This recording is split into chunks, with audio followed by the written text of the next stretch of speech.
Hello everybody and welcome back to my channel. So today's video is going to be all about how to polish your nails to get that perfect manicure. Now this method and any tips and tricks I may give you is how I like to polish my nails. Everybody has different ways of polishing their nails. Everybody has different techniques. These are just the methods and the ways that work best for me. So if you're interested to see how I polish my nails to get that perfect manicure, then please keep on watching.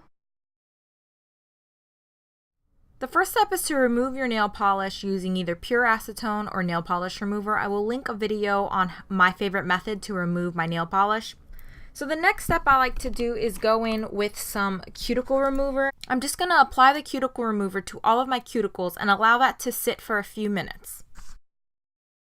While I'm allowing that cuticle remover to sit, I'm going to go in with a glass nail file and shape any of my nails that either may have broken, or if I need to file down my nails, I'll do so now. I do like to use a glass nail file because I find that it breaks my nails less than using a traditional cardboard nail file. I then like to go in with a very fine grit. This is an ultra fine grit nail file block. I'll link everything down below where I purchased it. And then I just lightly like to go in and kind of shape around the corners and buff around the corners of my nails like so. I only do this very, very lightly after I've shaped my nails with the glass nail file. After I've shaped my nail, I'll go in with a metal cuticle pusher and just simply push back any of the cuticle, and it'll remove any of that dead cuticle, and I just wipe this away on a cotton pad. I do find that this helps with the nail polish application, and this is the easiest and gentlest method I have found to remove my cuticles. I don't do this every single time I polish my nails, but that is because I polish my nails every day or every other day. I typically do this step about once a week or once every week and a half. The last step I'll do to prep my nails is if I have any staining or if I feel that any of my nail surfaces are rough, I'll just go back in with this buffing block and simply just smooth out any part of the nail that may be rough. This is a good idea to do because it also helps with the nail polish application. It helps your polish adhere a little bit better to your nail.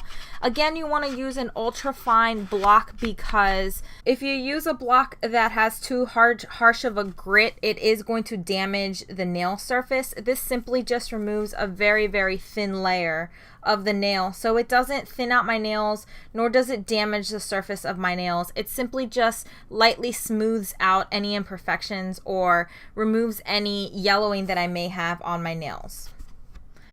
The last step is to wash your hands with warm soap and water, and you're ready for your base coat.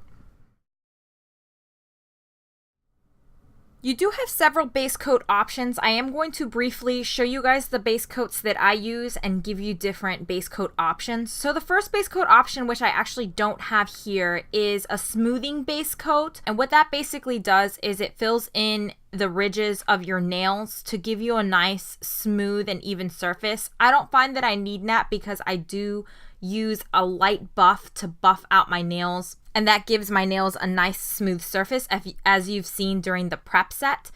The second base coat that's a very popular base coat is a sticky base coat, and in here I have Orly's Bonder, which I have a big bottle of. It's the Orly rubberized base coat, and this essentially is a sticky base coat that allows your polish to last a little bit longer. So it's a base coat that's going to adhere to your nail polish and to your nail, or adhere your nail polish to your nail and allow it to last a little bit longer. Another base coat that's really popular is a peel-off base coat, and here I have my favorite peel-off base coat. This is the Nail Peel-Off Base Coat, and this is exactly what it says. You just apply a layer of this, and then you apply your nail polish on top, and it'll allow you to peel it off whenever you're ready to remove your nail polish. One thing I will say is this does not allow your nail polish to last, your manicure to last any longer. So this is perfect for people who like to do nail art and change their nails constantly. I would not suggest this to someone who wants a long-lasting manicure. For that, I would suggest the sticky base coat or a rubberized base coat.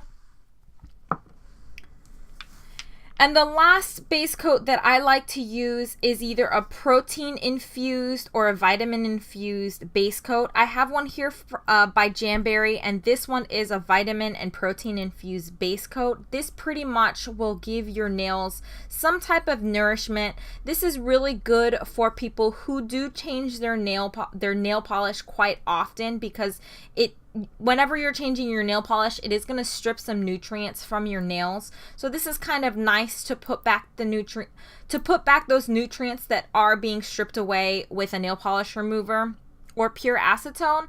And then my favorite one is Nailtique's Formula 2. This is technically a treatment and it's protein infused. And this has helped with my thin and weak nails, and it also helps with any breakage or peeling that you may have.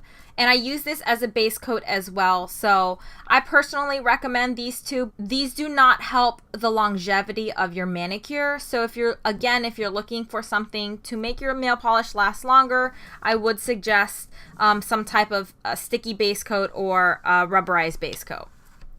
I'm not very precise with my base coat application. I simply just go in, I make sure I get all the way to the cuticle area, and I just brush on the base coat like so. Now, one thing to keep in mind is that this is the method that I use to paint my nails. Everybody has different ways of painting their nails. This is just the method that I found works best for me. So the number one tip I can give you guys for painting your nails is to make sure that you do not have too much polish or too little polish on your brush. What I like to do is when I pull my brush out, I'll immediately slide one side of the brush along the side of the bottle, leaving the polish concentrated primarily on one side of the brush, like so. This is going to be different depending on the brand of nail polish, because every brand has a different brush type. Some brushes are short, some brushes are long. You have wider brushes and thinner brushes. Zoya polishes tend to have a smaller and thinner brush. A thicker brush brand is a brand like OPI. After you feel comfortable with the amount of polish on your brush, you're going to then place your brush on the base of your nail. You don't have to place it immediately on the very, very top of the base. You can actually place it a little further down and then slowly push back up. And I'll go down the side of my nail, and then down the other side, and then down the middle. That's how I like to polish my nail. You don't have to worry about being perfect. I'll show you guys how to clean up your nails after you've polished them. So don't worry about perfect application. The only thing I would worry about is making sure you don't pull your cuticles. Pulling your cuticles basically means applying too much nail polish at the base of your nail, so around your cuticle area right here. If you get nail polish on the sides, that's okay because it can be cleaned up quite easily. You just want to make sure you don't get too much nail polish around this area. So again, what I like to do is I'll place my brush at the base of the nail. I'll go down one side, then go down the other, and then down the middle. You also want to make sure you cap your nails, and capping your nails basically means just taking the brush and applying nail polish on the very, very tip of your nail. So again, one method you can do is applying it further down the nail, pushing it back towards the cuticle area, and then pulling it down the side, and down the middle.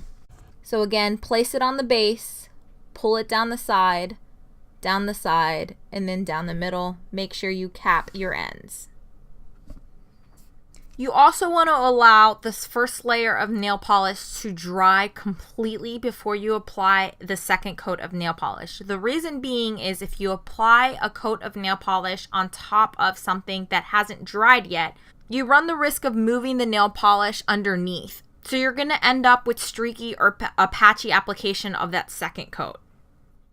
Now that I've allowed that first coat of nail polish to fully dry, drying time does depend on the nail polish brand and the nail polish type. Polishes that dry matte tend to dry a lot faster than a polish that'll have a glossy finish. When you're applying your second coat, again, you just want to make sure that you do not flood that cuticle area. It does not matter if you get nail polish on the sides of your nails as long as you do not flood the cuticle area. You can go back over your nail several times as long as that nail polish hasn't fully dried. I went ahead and applied my third coat of nail polish off camera, and now I'm going to go in and clean up. I like to clean up before I apply my top coat, and I go in with my e.l.f. concealer brush. It's just a very, very small concealer brush that's perfect for detailing, and I go in with some pure acetone, and I pretty much just clean up the edges where I messed up. You can do this while your nail polish is still wet. One of the reasons you don't want to flood your cuticles is because even with the cleanup brush, it's still very difficult to clean up the cuticle area because the nail polish actually will get underneath the cuticle area, making it much more difficult for the brush to clean up the cuticle. If you're afraid of touching the brush to your nail, you can simply pull the skin before you go in with the brush, and that way there's less risk of touching your nail with the brush when you're doing the cleanup, and it allows for more precise cleanup. One of the things I love about the cleanup brush method is that it makes you look like you're a pro at painting your nails. So after you've cleaned up with your brush and allowed your nail polish to fully dry, it's always a good idea to apply a top coat. So I have 3 top coats here. The first one is a matte top coat, and this pretty much will turn any nail polish, that regardless of the finish, into a matte nail polish. The second one here is just a regular top coat. This one in particular helps your nail polish not chip and last a little bit longer. And then my absolute favorite top coat is Sèche Vite. This is a fast drying, high glossy top coat. This does dry like glass on top of your nails. It keeps the shine for a really long time, and it allows my top coat to last a very long time. I'm going to be applying a matte top coat from Jamberry, and you just have to remember to cap your tips when applying your top coat. It's very important to cap your tips because this creates a seal for your nail polish, and it'll allow your manicure to last a little bit longer, because the first place on your nail that's going to get any type of wear or tear is going to be on the tips of your nails. Once your top coat has fully dried, you can just go in with your favorite cuticle oil and you're done. Thanks again for watching. I hope you guys found this video useful or entertaining, and I'll see you guys in the next one. Bye.